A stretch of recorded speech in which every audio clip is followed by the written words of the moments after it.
Alright guys, this is the entryway to the Tijuana River estuary parking lot. So if you look this way, it's right here, and it shouldn't be that crowded as it is today on the Saturday, on the day we arrive. Alright, just find a place to park, leave the lunches in the car, and snacks. The only thing we need to take with us is our water and the kids. All right, it's beautiful out. There's a lot of stuff to see. All right. This is the entryway to the visitor center. And there's a bike guy that just went by. All right. So we're gonna walk down to the visitor center, and this is what we're gonna do on our day. The visitor center doors will be closed when we arrive. So we're gonna head down this way.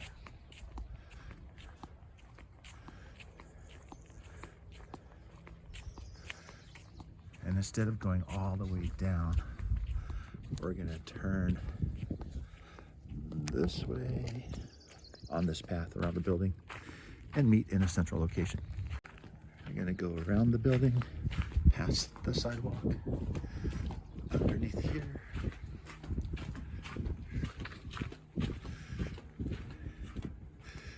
and we'll meet out here, the view of the estuary, and assemble in this area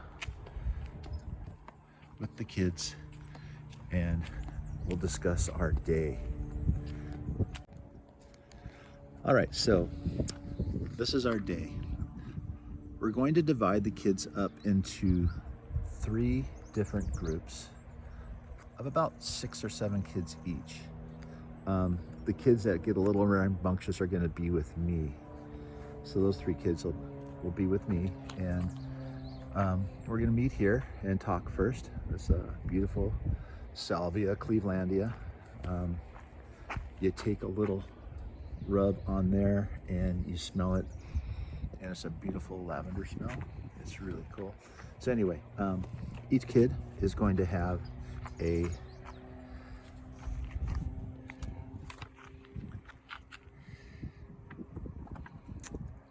Silvergate Elementary Earth Ranger booklet, okay, and a pencil, and we'll have some extra pencils just in case, and then we're going to go through the booklet.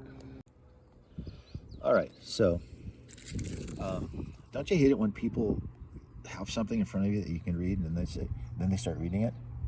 Yeah, well, I'm just going to read it to you anyway. So anyway, the kids will have been explained this before we leave, but once again, Explorer, you've been selected to search out 4 areas of the Tijuana River estuary: the birds, plants, runoff pollution, and the visitor center. If you correctly and with your best effort, and emphasis on that, perform each task, your station leader will initial your Explorer guide before you leave to the next station. Collect all 4 stamps, and you will then earn an Earth Explorer environmental sticker of your choice. And so on the back of the booklet, for those of you who are leading the centers, are birds, plants, the pollution, and the visitor center. Now, the plan is to have the kids be with 1 or more parents who will escort them from site to site, and to have 1 or more parents, at least 1. It's more important to have parents with the groups, but at least 1 parent at each site, and that parent will be in charge of running that site and will not move with groups. They'll just sit there, and as the groups rotate through, that parent will be the expert for that site. We'll have a birds expert, we'll have a plants expert, we'll have a pollution expert, and then we'll have the nature center, which will kind of be a group effort, and we'll talk about that in a second. So anyway, let's talk about where we're going to start and how we're going to run the show. Okay. All right, so the whole group, all the groups will run through this area and walk out into the estuary.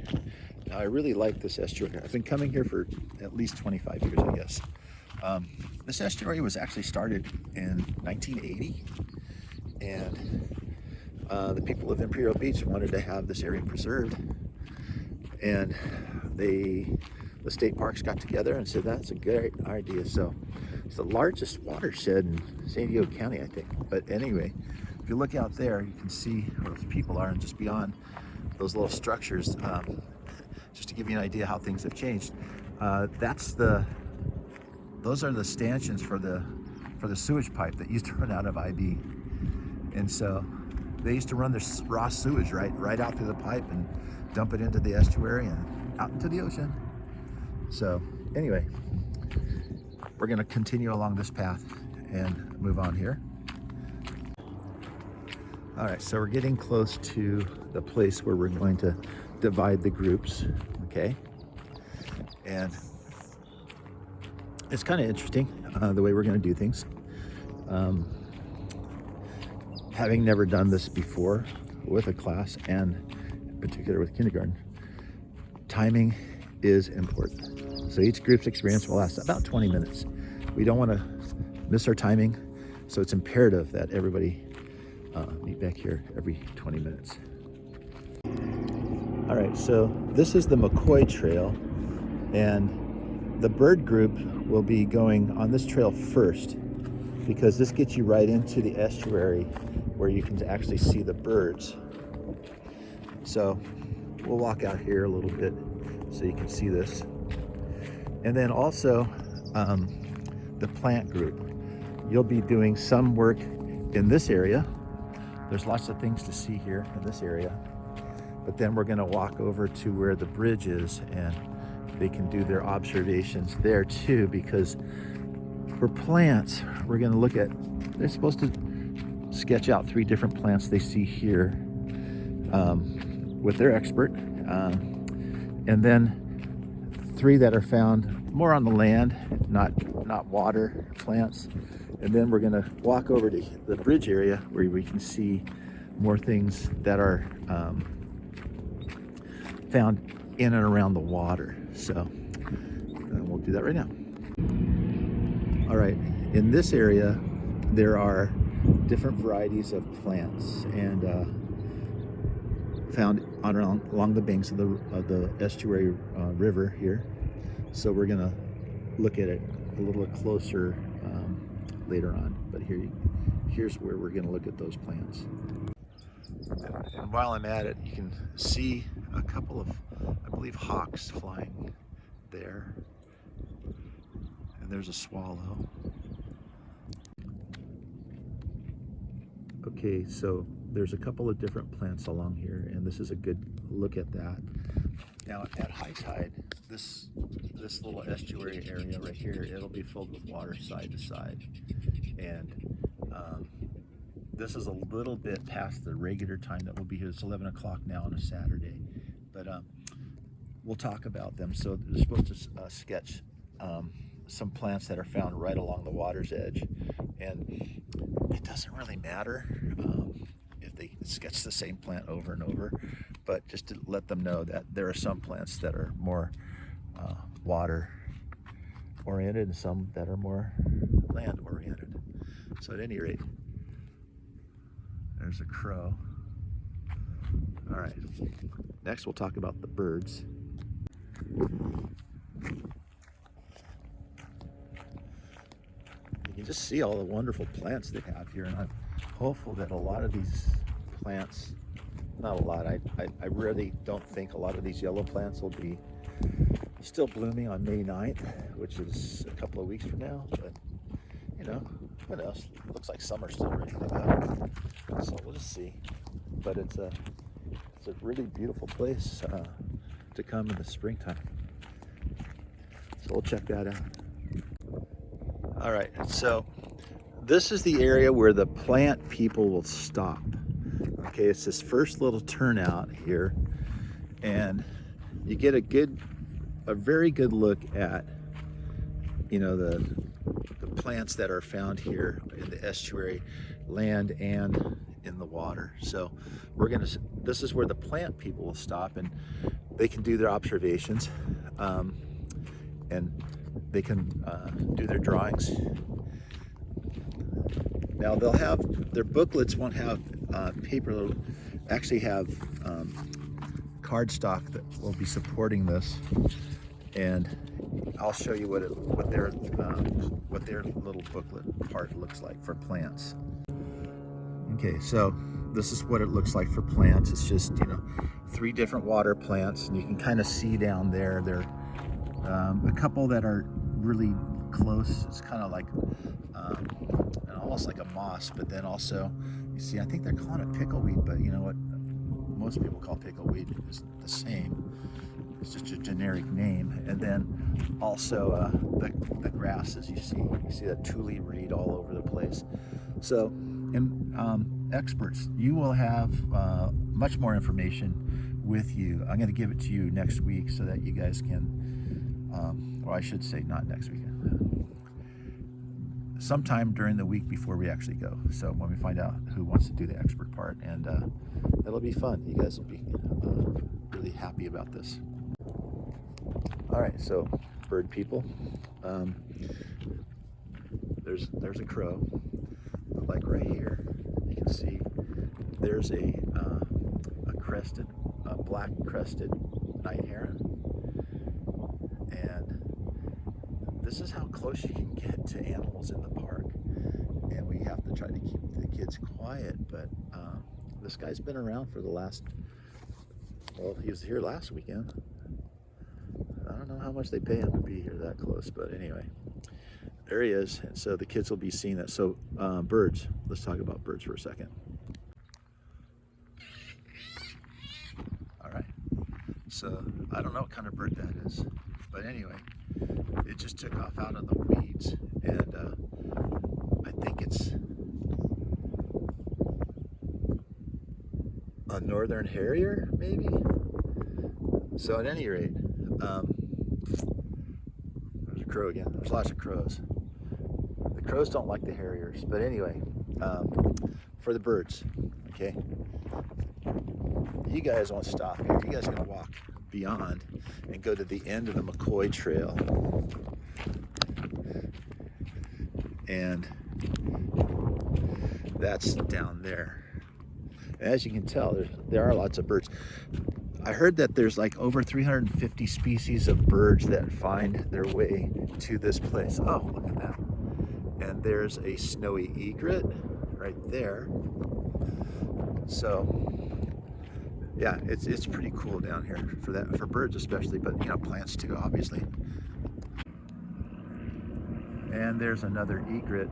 So I might as well explain it. So basically what I've done is I've taken some of the more common birds that we see here,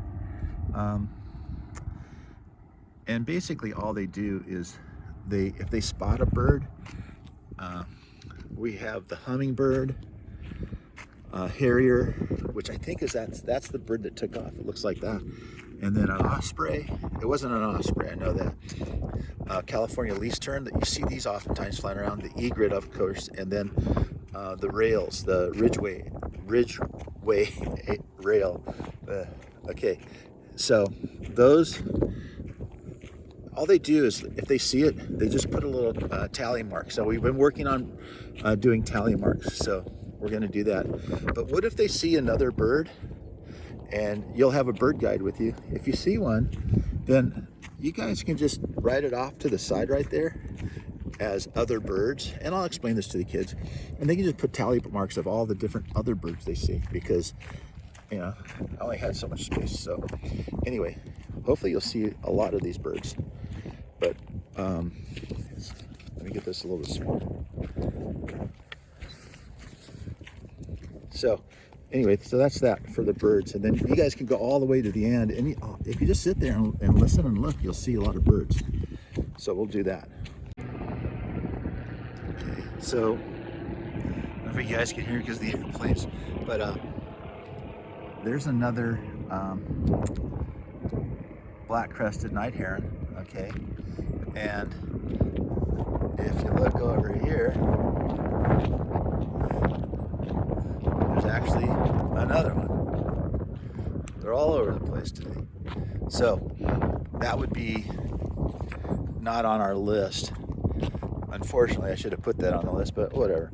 So that could be on the side, just to tally mark other birds. And if you want to go through and give them an idea about how to spell black-crested night heron, but you might want to just do BNH, and that would be good enough. Okay, so just do the initials. Anyway, there's a lot of them. This is super cool. All right, I'm seeing hawks too, so we'll go down to the end and we'll check it out. Okay, so what you're seeing here is the confluence of the estuary. There's one of them. There's many of them, obviously. So, and like I said, at high tide, this is very interesting, but you can almost see the water coming in. So the tide's switching as the tide is coming in, and it'll fill in the next few hours. But this is an area that if we come out to the end and we just kind of hang out, oftentimes birds just fly around and swoop by this area quite a bit. Sometimes we have mallards and all kinds of coots. You can kind of see there's a couple of birds out there in the estuary there. There's probably some coots, but yeah, just hanging out here. And look, there's a snowy egret there. And so, you know, they just fly by, and if you spend a few minutes out here, you definitely will see something. So as many as you can. And I would imagine like seeing the osprey is probably not going to happen because they're more towards the ocean, but just in case. And then there's a crow. So there's lots of swallows though. That's super cool. And there's some pollution because people come down here at night and throw their trash. Anyway, yeah, so this is the end of the bird thing. So you come out here for a little while, make sure you get back to the beginning in 10 minutes or 20 minutes, and it should be plenty of time for the kindergartners and their attention spans. So see what we can see. All right. You know, coming out here the last couple of days, well, not the last couple of days, but the last couple of weekends, I think what I'm going to do is switch this around a little bit. So on the bird page, I think I will throw the black-crested night heron in there, since we're seeing them often, and maybe they'll be here when the kids come. But hopefully, seems like they like it right this time of year, and so that way they'll actually have a chance to mark an animal that is actually in view rather than something that they probably won't see. But the osprey maybe could be the other bird. So I will do that. I'll switch that around so that that'll be part of our experience coming up. Okay. All right, so this is a snowy egret, and they're around quite a bit. The thing that's also kind of cool about the estuary is that there's also great egrets, which are much larger, and the great blue herons, things like that. Those animals live here too. So anyway, yeah, kids can get a really good close, and it's super important that the kids try to remain quiet. So you'll have a small group of kids, and like I say, I'm going to take the more rambunctious ones myself. So it's going to be relying upon you to emphasize that point, because you know, nature, they don't like noise, especially crazy kid noise sometimes. I guess they're just like parents. Anyway, so we're just gonna hopefully have a nice calm experience, and the kids will see a lot of animals. One last bird note. For the last few times, we were in this area here at a higher tide, and there is a clapper rail that kind of walks back and forth along this edge by the bridge. So if it's higher tide, it might be worth just kind of waiting here for a few moments just to see if the rail's still here. I think it might have a nest here. I don't know. But at any rate, that happens. We'll be looking. Bye-bye. So for the pollution people, sounds weird, huh? So you're gonna walk this direction. You're gonna go past this little area. This is a nursery where they grow plants for this park. There's certain areas of the park where they want to reintroduce some native species. So, hey, look at that. That's that. I think it's called a cucumber, but maybe not. Maybe it's just a nasturtium. But it could be one of those cucumber vines. There's a matahia poppy. I tried to grow that at my house for the longest time. It just never took. But they're cool. It's a true poppy too. It's you can see the poppy flower. Okay, so now the pollution group. It does take a little bit to walk over here. It takes a few minutes. So we want to make sure that when we rotate that you don't spend a lot of time looking at things and things like that. I mean, obviously if something's super cool, you want to stop for a second and check it out, but you want to keep moving, because once you get to where I need you to go, it's important that we get the point across. Now, the idea is that the watershed starts in the mountains, runs through the mountains as clean, fresh water, hits the city.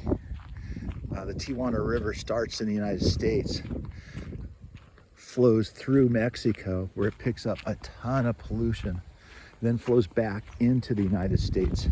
And that's been the problem, is that once it hits Mexico, there's so much pollution that the people of Imperial Beach, you can't even use the water probably 4 or 5 months out of the year because it's just so polluted. So anyway, we're gonna go check this out. So you're gonna end up coming here to this bridge, okay? And then you're gonna go across the bridge and into this neighborhood. And then I'll explain it. All right, so this experience is simply put, let's say this nice man right here puts a lot of fertilizer in his lawn. Well, this next door, a little bit cleaner, I guess. Not cleaner, greener. And that water that he uses to pour onto his plants, it has fertilizer in it. And so that fertilizer then runs off into the gutter and it follows this path down to here. So what I'm going to do is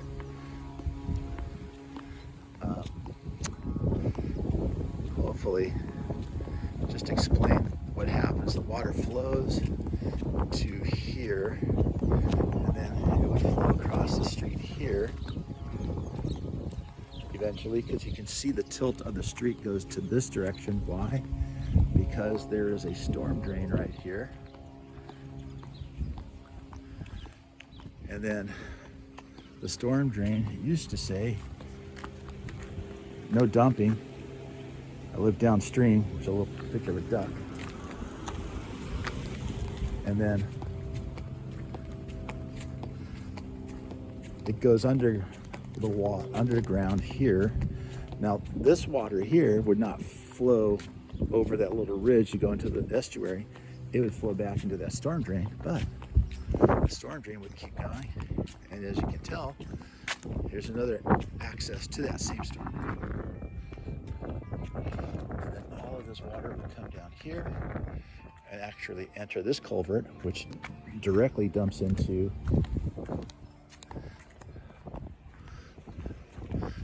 this. Can't see, it's kind of overgrown, but this is also runoff here, and you can see kind of an icky water. Not anything you probably want to touch, but that's our nation, and this is what we do. So anyway, that other culvert, it's really hard to see. I've tried this before, I just can't get a good look at it, but right underneath this bridge is where the outlet for that outflow is. It's not there, it's over here, and I'm trying to see if I can.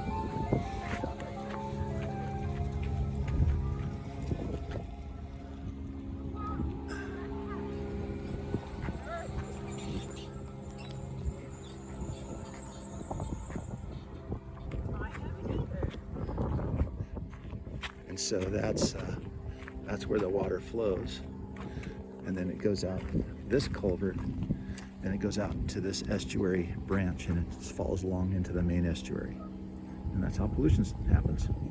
Runoff pollution. I just thought this little area right here, I think this is called a mallow, another common name, but it just looks so pretty here, so I thought I'd give you a shot of that.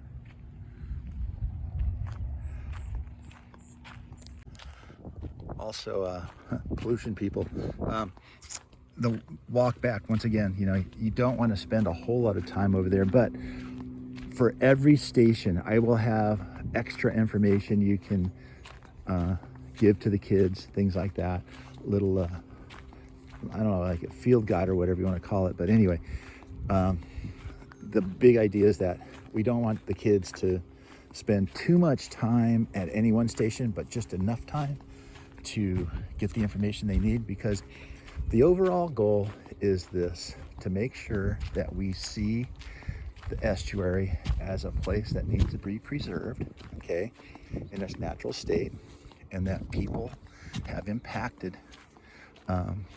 this reserve, and that we need to make sure that doesn't happen in the future, and to understand that plants and animals need a habitat, and that all animals and plants will create a habitat if we just kind of leave them alone and protect them. So I'm hoping that's the goal that we can have down here. And then our second overarching goal is to teach the kids how to explore an environment, and to not just kind of cruise through it without, you know, and be oblivious, to just kind of have a chance to actually sit and look and see. And most kids have done it. There's like a big stand of lipstick, sage, or salvia. Pretty cool. And hopefully this is an experience that they'll enjoy and remember. And thanks you guys for doing this. We're gonna walk up to the visitor center and talk about that for a second. And then that's it for this part of the park. All right, so we'll walk back to the nature center. We'll go back to our original spot where we're going to divide the group into two groups. One half will be out outside, and they'll be invited to have snacks, and I'm going to provide snacks that time, so the kids don't need to bring those that day, so that way we don't have a lot of different things moving around. And it'll probably just be some apple slices and things like that, and some orange slices. And then we'll meet here, and then half the group will go out here and have their snack, and the other half will go inside the nature center and explore that for a little bit. All right, in the nature center, we're going to ask them simply on their paper to write down 4 different things they saw or experienced in the nature center. And so they can just copy whatever they see. So there's a lot of different things to see, and if we have some extra adults, they can stand around and explain the different things. But it's kind of fun.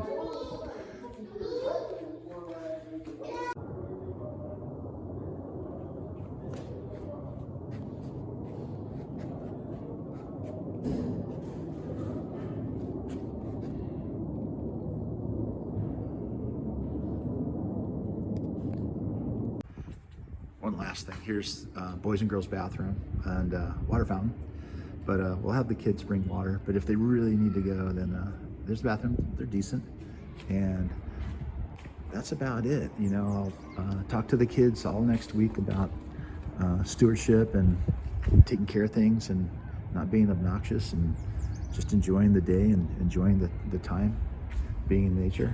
But it should be really fun, and I thank you guys so much for being part of this educational process. These field trips are always a big undertaking, but I think it's so important that kids get out in nature and see things and remember. I do. I certainly remember times taking field trips and seeing things and just remembering how cool it is and how nature is so important to everything. on our planet. So anyway, sorry about the length of the movie, but I hope it helps. And we'll talk to you guys soon. Okay, bye-bye.